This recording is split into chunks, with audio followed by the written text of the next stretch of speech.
शाहरुख आप एक युवा हैं और कल जिस तरह से माहौल बना फतेहपुर जिले में और जिस तरह से सौहार्द बिगाड़ने का प्रयास किया गया, इस पर क्या कहेंगे?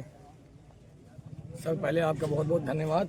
और कल का दिन हमारे फतेहपुर के लिए काला दिन था, जिसके लिए हम कभी उन नेताओं को जिन्होंने दंगा प्रयोजित करने का पूरा प्लान किया था उनको कभी माफ़ नहीं करेंगे। क्योंकि अगर आपकी धार्मिक आस्था है तो मैं उसका सम्मान करता हूँ, लेकिन जहाँ हूँ उसके लिए हम चलेंगे आपके लिए लड़ने, मगर यहाँ होता तो हम आपके लिए खड़े हैं। जिस प्रकार से उन्होंने हरकत की, ओछी हरकत, यहाँ के जिलाध्यक्ष मुखलाल पाल ने बहुत ही निंदनीय है। और एक अच्छे पद में रहते हुए उन्होंने ये कार्य किया है, उनको त्याग देना चाहिए। पहली बार वो उनके ऊपर कई ऐसे भी वो लग चुके हैं जिसमें उन्हें 50 लाख के आरोप लगे हुए हैं, 50 लाख मांगी है, और ऐसे बहुत सारे मामले हैं। क्योंकि उनको मालूम है उनकी जिलाध्यक्ष कुछ दिन की बची है, फिर जाने वाली है जी। इस वजह से युवाओं को भड़का रहे, गलत रास्ता दिखा रहे हैं उन युवाओं को। और यहाँ जो भी कल लोग आए हुए थे उनमें ज़्यादातर बाहर के थे। हमने कई वीडियो देखी है जिनमें कि हुसैनगंज और हसवा ब्लॉक के लोग आए हुए थे, हमारे शहर के नहीं। क्योंकि हमारे शहर के लोग अमन चाहते हैं और वैसे भी हमारा पूरा फतेहपुर अमन परस्त है। यहाँ बहुत अच्छी हमारी संस्कृति, जो भी हमारी हर तरीके से हम लोग एक दूसरे के साथ रहते हैं, यहाँ बहुत अच्छा माहौल है। मगर उन्होंने जो करने की कोशिश की उसमें नाकामयाब हुए।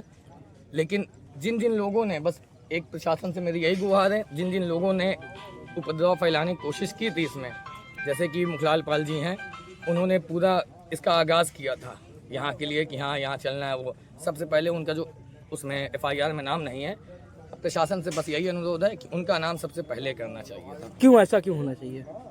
प्री प्लान उन्हीं का है, पूरा प्लान उन्हीं का है जी। हाँ, उसके बाद वीडियो में आप लोगों को भड़का रहे हैं, बाहर से लोग। हमको तो ये सुनने में मिला कि महाराष्ट्र से भी लोग आए थे पहले से। अच्छा हाँ, तो क्या जरूरत पड़ गई? हम कम है क्या आपके सनातनी के लड़ने के लिए? हम खुद खड़े हैं आपके साथ। हम लोग किसी के विरोधी नहीं, हम सब आपस में भाई हैं। आपकी आस्था हमारी आस्था हमारी, मगर हम सब आपके साथ खड़े हुए हैं। हाँ, विचार अलग हो सकते हैं, हम सब भारतीय हैं, हम सब भाई हैं, इसमें कोई दो राय नहीं है। और कोई यहाँ अगर गलत करेगा तो हम उसका कड़ा विरोध जताएंगे।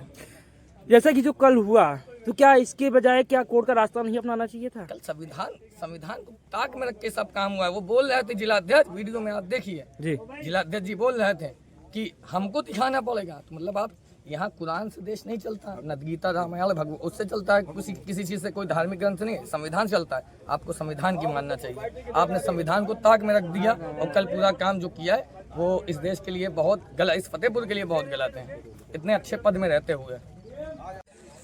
आप एक नेता भी हैं और युवा भी हैं, आप किस तरह से देखते हैं जो कल उपद्रव हुआ, कल तांडव हुआ, पथराव हुआ दोनों पक्षों की तरफ से, इस पर क्या कहेंगे?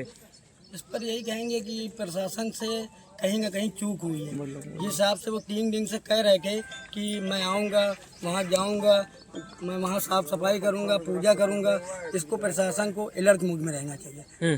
प्रशासन अलर्ट था भी, हम लोगों को पूरा आश्वासन था कि प्रशासन रोकेगा, लेकिन पता नहीं कहाँ से चूक हुई और प्रशासन उनको नहीं रोक पाया।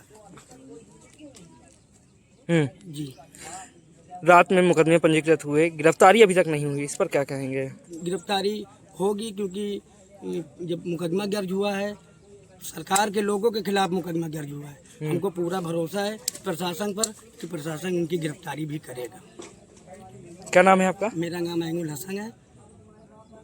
सपा नेताओं का भी आपने कल विरोध किया था, इस पर क्या कहेंगे? सपा नेताओं का विरोध इस बात पर हुआ है, हम लोग कभी भी चुनाव होता है, मैं इस बात का बूथ अध्यक्ष भी हूँ और नेता भी हूँ, जैसा आपको पता है। तो हम ही लोग घर घर जाके उनके वोटरों को निकालते हैं, वहाँ तक पहुँचाते हैं, वोट डलवाते हैं। तो क्या हमारे लिए वो खड़े भी नहीं हो सकते? या हम ही से फ़ोन करके नहीं पूछ सकते कि ऐनुल क्या माहौल है वहाँ का, क्या बात है? कोई हमसे कोई तरह की किसी ने बात नहीं करी।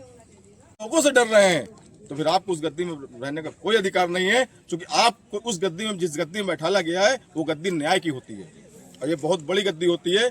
मुस्लिम समाज के लिए हम बता दें, अगर वो कह दें कि ये रात है तो उसको हम लोग रात मानने को तैयार होते हैं। अगर वो कहते हैं चांद ईद का निकल आया है, भले ना निकला हो, हम लोग मानते हैं कि चांद निकल आया, उनके पीछे सुबह नमाज पढ़ते हैं जी। और अगर ऐसे लोग समाज में अगर हम लोगों के बीच में ना आएंगे, हमारी मदद न करेंगे, तो ऐसे रहबर को हम लोग नहीं मानते।